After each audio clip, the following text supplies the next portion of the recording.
Assalamualaikum warahmatullahi wabarakatuh. Puji syukur kita panjatkan atas kehadirat Allah Subhanahu wa taala yang telah memberikan kita kenikmatan dan kesehatan. Dan tak lupa pula kita kirimkan salawat serta salam kepada baginda Muhammad sallallahu alaihi wasallam yang telah membawa kita dari alam kegelapan menuju alam yang terang benderang. Nah, pada kesempatan kali ini kami dari kelompok 2 yang beranggotakan 4 orang, yaitu saya sendiri, Anita dengan NIM 032514, Anita Ani, Kasianto, dan Zulkifli. Nah, langsung saja kami akan menjelaskan materi tentang sifat kimiawi pada tanah. Jadi dari beberapa sumber yang kami baca, sifat kimiawi tanah ada 9, yaitu derajat keasaman tanah, brai, organik, kalsium, natrium, kalium, magnesium, kapasitas tukar kation, dan kejenuhan basa. Baik, langsung saja kita masuk ke penjelasan dari sifat-sifat kimiawi tanah yang saya sebutkan tadi. Jadi yang pertama itu derajat keasaman tanah. Reaksi menunjukkan sifat keasaman atau alkalinitas tanah yang dinyatakan dengan nilai pH. Jadi nilai pH menunjukkan banyaknya konsentrasi ion hidrogen atau H+ dalam tanah. Maka tinggi kadar ion H+ dalam tanah semakin asan tanah tersebut. Di dalam tanah selain H+ dan ion-ion lain ditemukan pula ion OH- yang jumlahnya berbanding terbalik dengan banyaknya H+. Pada tanah masam jumlah ion H+ lebih tinggi daripada OH-. Sedangkan pada tanah alkalis kandungan OH- lebih banyak daripada H+. Bila kandungan H+ sama dengan OH-, maka tanah bereaksi netral itu mempunyai pH -7. Yang kedua adalah brai. Jadi unsur fosfor atau P dalam tanah berasal dari bahan organik, pupuk buatan, dan mineral-mineral di dalam tanah. Fosfor paling mudah diserap oleh tanaman pada pH sekitar 6-7. Pada siklus P terlihat bahwa kadar P larutan merupakan hasil keseimbangan antara suplai dari pelapukan mineral-mineral P, pelarutan P terifikasi dan mineralisasi P organik, dan kehilangan P berupa imobilisasi oleh tanaman, fiksasi dan pelindian. Organik biasanya terdapat banyak di lapisan atas yang lebih kaya akan bahan organik. Kadar P organik dalam bahan organik kurang lebih sama kadarnya dalam tanah, yaitu 0,2 sampai 0,5%.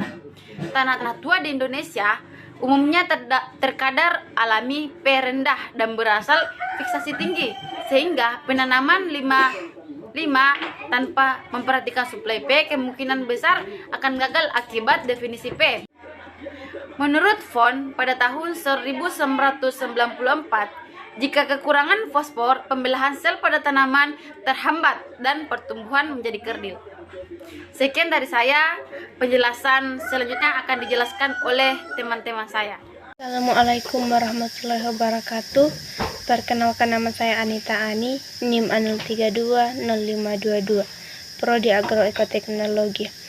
Baik, saya akan melanjutkan materi dari saudari Anita, yaitu C organik. Kandungan bahan organik dalam tanah merupakan salah satu faktor yang berperan dalam menentukan keberhasilan suatu budidaya pertanian. Hal ini dikarenakan bahan organik dapat meningkatkan kesuburan kimia, fisika, maupun biologi tanah. Penetapan kandungan bahan organik dilakukan berdasarkan jumlah C organik. Bahan organik tanah sangat menentukan interaksi antara komponen abatik dan biotik dalam ekosistem tanah. Menurut Mustafa, dalam penelitiannya menyatakan bahwa kandungan bahan organik dalam bentuk C organik di tanah harus dipertahankan tidak kurang dari 2% agar kandungan bahan organik dalam tanah tidak menurun dengan waktu akibat proses dekomposisi mineralisasi. Maka sewaktu pengolahan tanah Penambahan bahan organik mutlak harus diberikan setiap tahun. Kandungan bahan organik antara lain sangat erat kaitannya dengan KTK, kapasitas tukar kation, dan dapat meningkatkan KTK tanah. Tanpa pemberian bahan organik dapat mengakibatkan degradasi kimia, fisik, dan biologi tanah yang dapat merusak agregat tanah dan menyebabkan terjadinya pemadatan tanah. Kemudian yang kedua, kalium. Kalium merupakan unsur hara ketiga setelah nitrogen dan fosfor yang diserap oleh tanaman dalam bentuk ion K+. Muatan positif dari kalium akan membantu menetralisir muatan listrik yang disebabkan oleh muatan negatif nitrat, fosfat, atau unsur lainnya. Menurut Hakna, yang dapat merusak agregat tanah dan menyebabkan terjadinya pemadatan tanah. Kemudian yang kedua, kalium. Kalium merupakan unsur hara ketiga setelah nitrogen dan fosfor yang diserap oleh tanaman dalam bentuk ion K+. Muatan positif dari kalium akan membantu menetralisir muatan listrik yang disebabkan oleh muatan negatif nitrat, fosfat, atau unsur lainnya. Menurut Hakim et al. Menyatakan bahwa ketersediaan kalium merupakan kalium yang dapat dipertukarkan dan dapat diserap tanaman yang tergantung penambahan dari luar, fiksasi oleh tanahnya sendiri, dan adanya penambahan dari kaliumnya sendiri. Kalium tanah terbentuk dari pelepukan batuan dan mineral-mineral yang mengandung kalium. Melalui proses dekomposisi tanah, tanaman dari jasad renik, maka kalium akan larut dan kembali ke tanah. Selanjutnya, sebagian besar kehilangan ini akan dipercepat lagi oleh serapan tanaman dan jasad renik. Beberapa tipe tanah mempunyai kandungan kalium yang melimpah. Kalium dalam tanah ditemukan dalam mineral-mineral yang terlapuk dan melepaskan ion-ion kalium. Ion-ion adsorpsi pada kation tertukar dan cepat tersedia untuk diserap tanaman. Tanah organik mengandung sedikit kalium. Sekian dan terima kasih. Assalamualaikum warahmatullahi wabarakatuh. Perkenalkan, nama saya Kasyanto. Di sini saya akan menjelaskan tentang natrium. Merupakan unsur penyusun litosfer ke-6 setelah Ca, yaitu 2,75%, yang berperan penting dalam menentukan karakteristik tanah dan pertumbuhan tanaman, terutama di daerah kering dan agak kering yang berdekatan dengan pantai. Karena tingginya kadar Na di laut, suatu tanah disebut tanah alkalin jika KTK atau muatan negatif koloid-koloidnya dijenuhi oleh kurang lebih 15% Na, yang mencerminkan unsur ini merupakan komponen dominan dari garam-garam laut yang ada. Pada tanah-tanah ini, mineral sumber utamanya adalah halid, NaCl.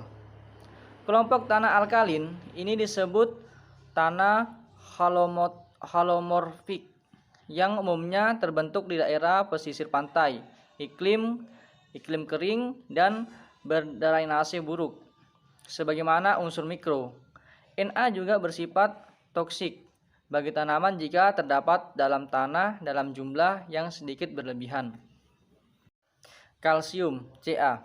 Kalsium tergolong dalam unsur-unsur mineral esensial sekunder seperti magnesium dan belerang. Ca2+ dalam larutan dapat habis karena diserap tanaman, diambil jasad renik, terikat oleh kompleks adsorpsi tanah, mengendap kembali sebagai endapan-endapan sekunder dan tercuci. Adapun manfaat dari kalsium adalah mengaktifkan pembentukan bulu-bulu akar dan biji, serta menguatkan batang dan membantu keberhasilan penyerbukan, membantu pemecahan sel, membantu aktivitas beberapa enzim.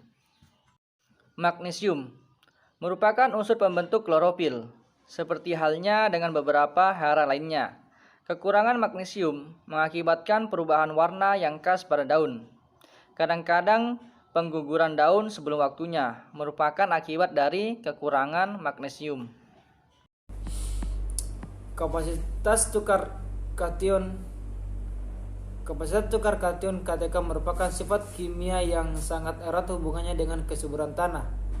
Tanah-tanah dengan kandungan bahan organik atau kadar liat tinggi mempunyai KTK lebih tinggi daripada tanah-tanah dengan kandungan bahan organik yang rendah atau tanah-tanah berpasir. Harjowinegoro 2003. Nilai KTK tanah sangat beragam dan tergantung pada sifat dan ciri tanah itu sendiri. Besar kecilnya KTK tanah dipengaruhi oleh 1. Tekstur tanah, 2. Tekstur atau jumlah liat, 3. Jenis mineral liat, 4. Bahan organik, dan kelima pengapuran serta pemupukan. Supardi 1983 mengemukakan kapasitas tukar kation tanah sangat beragam karena jumlah humus dan liat serta macam liat yang dijumpai dalam tanah berbeda-beda pula.